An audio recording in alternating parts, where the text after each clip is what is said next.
Welcome to part 3 of this YouTubePoop commentary series, in which we go to part 5, which is one of my favorites out of this entire series. In which here we basically see a flashback, a sort of recap in a way, because at the time it took me a few months to sort of remake. It took me a few months between part 4 and part 5, which is the part you're watching. So I decided that a recap was necessary. But looking back, here you can hear some of the just there you could have heard some of the original Philip Glass audio. But looking back, in terms of movie form, it's entirely unnecessary. But honestly, I have to put it there because you have to start the video off with something, such as its original opening, and you get to see some of the best moments so far, such as the sour plus bread and the 2 tragic mental breakdowns and all that. But don't worry.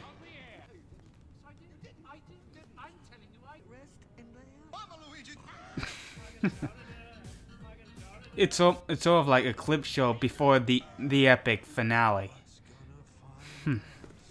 Even though it won't be until part 7, but more on that later. And here it is, part 7's finally starting. Now, one of the things which I actually love about Pooh's Grand Adventure on its own is that it takes this very strong epic feel of movement, which isn't that common for Winnie the Pooh. I mean, honestly, this stuff like there, where they're below the ground, it's straight out of Lord of the Rings, especially with...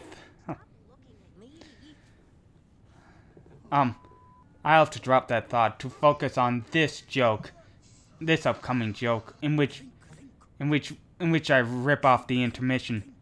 Basically, that right there was my memory of Winnie the Pooh. He always says, think, think, think. Now back to the Monty Python intermission here. Originally, it was based on my original ideas behind the joke, in which they just put it there to be funny. Now I know that during that sequence, in which King Arthur and Sir Bedivere are crossing the Bridge of Death, and then suddenly we see the intermission for a few seconds, and then it cuts back to them crossing the bridge. That was actually there because the camera malfunctioned, and they had to fill it up with something. So they chose an intermission. Now here you will start to see a few instances in which I honestly misuse several jokes, such as Rick rolling here. Basically, based on what I know about this, what I know about Rick rolling, I should have just put the music video of Rick Astley's "You're Never Gonna Get Up."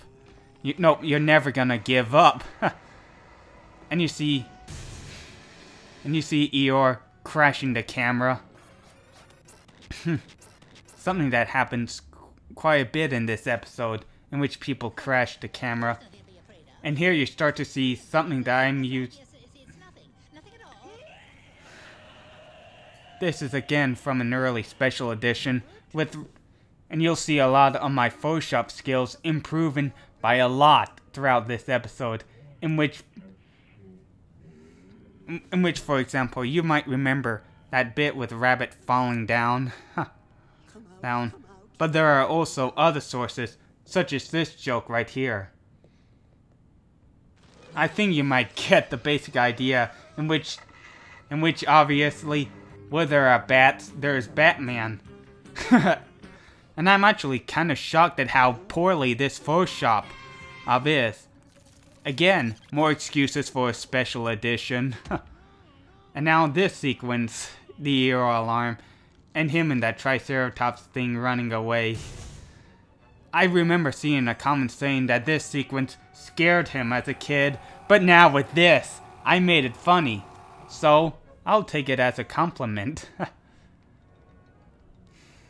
Again, in George Lucas mode, thinking about all that boink-beep boink boink boinks going on when sound effects with Pooh's head morphing about. In this scene, I originally wanted Eeyore crashing into one of the espers from Akira, causing this explosion, or an explosion similar to that.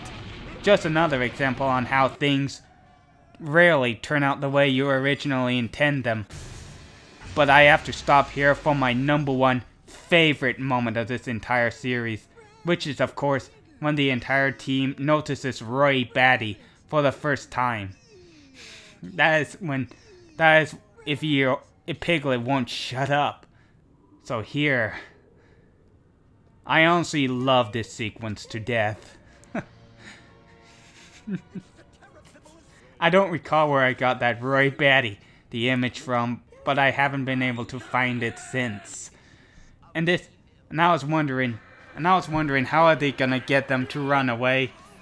So I decided to have this. I was thinking of something to say in that area, so I sadly put Mario saying no there, but honestly, it works. It's funny. Yes, it's old. And let's not forget this scene.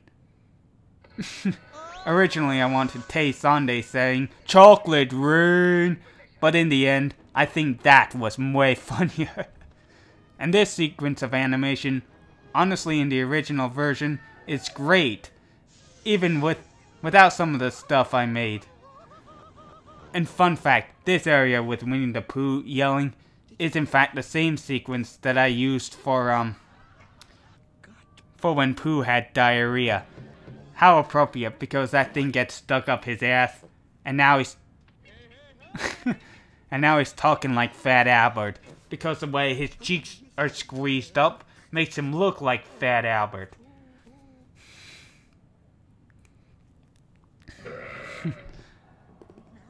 And as for that Spaghetti Cat interest, I also believe somewhat that I believe that I sort of misdid it there. And it was kind of risky having me to use nudity for this sequence, but since hey, it has stripper music, it's funny, so, and no one complained about it, so yeah, it stays. And Tajamaru, I did not intend to bring him back. This will actually be the second time that he is brought back this way. And thinking about it now, I find it absolutely hilarious how Tajamaru sort of forgives Rabbit for even though he tried to kill him. Now I want to make one thing perfectly clear here. Tajamaru is not laughing like a maniac because Winnie the Pooh is dead in his eye. He's laughing at the same reason Christopher Robin laughed during this sequence, because the Skelosaurus is a made-up thing. Thinking about it now, I sort of noticed the missed opportunity I had to have the gang all show up and beat Owl up to death, maybe. And there's his first line in English, his only line in English I tend to bring. And this is where Tajamaru and Roy Batty meet up for the first time. And this should kill any indication that Tajamaru is a villain. That he's on Roy Batty's side. And honestly, sometimes I feel that these sequences with Tajamaru somewhat drag out. They sort of aren't not funny. But honestly, looking back at them now, there are some good moments like this here. And thus a rivalry begins. And then we jump to part 5, which is one of my favorite parts of all time, into part 6. A segment of this chapter which I feel could have been improved by a lot. And also this bit in which we hear Roy Batty's rumbly tumbly. That's based on the original, in which it is actually Winnie the Pooh's tummy, in which everyone is thinking is the Skelosaurus. So in the end, I sort of changed it around to so that it's Roy. Now this area, I will admit that I'm not proud of. Originally I intended Harvey Dent to yell Tajimaro to shut the fuck up, and then have Roy Batty tell Tajimaro using audio from a Simpsons episode featuring Mr. Burns. "You've made a powerful enemy today, my friend." Again, more fodder for a special edition, which may or may not come. And this is Tajimaru's second exit. That's it. Originally, this was the last time we will see Tajimaru, but in the end, I sort of remembered Han Solo. I shouldn't get ahead of myself. I mean, I shouldn't get ahead of myself. I mean, this shit happens in... More shit involving them, spoiler alert, happens in part 8. In which... 8. Earlier I mentioned that the map was a fucking piece of shit in part 3, I think. Or at least the narrator did. So I wanted Rabbit to acknowledge that.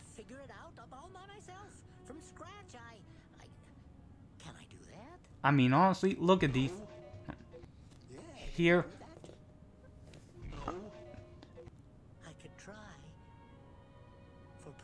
Sorry for that pause, but look at these crystal formations, and if you've seen Pooh's Grand Adventure, you will understand why I've sort of made why I like Pooh's Grand Adventure so much.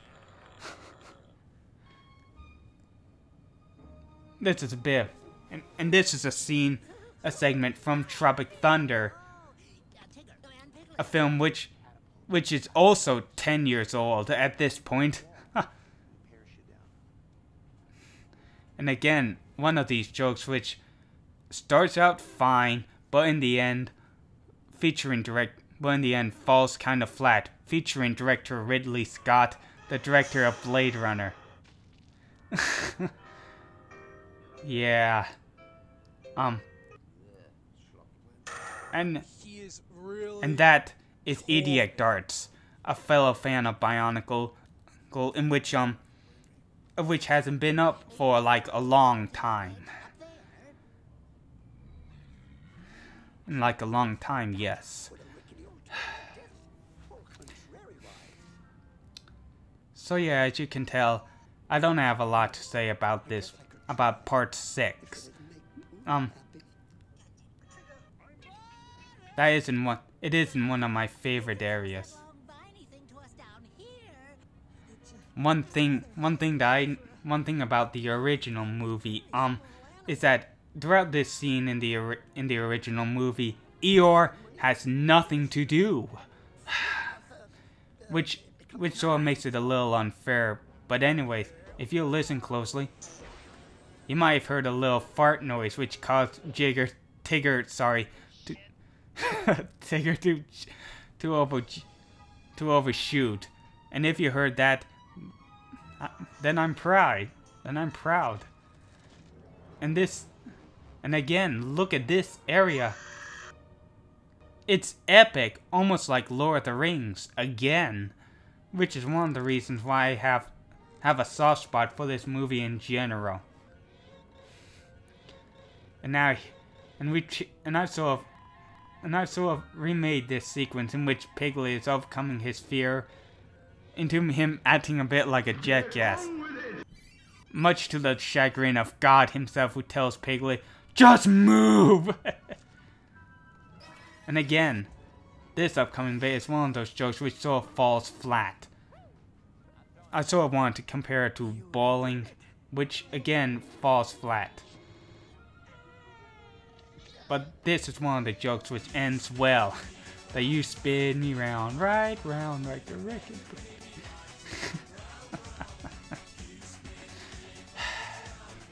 So in the end, I view this as decent. However, sadly not as good as part...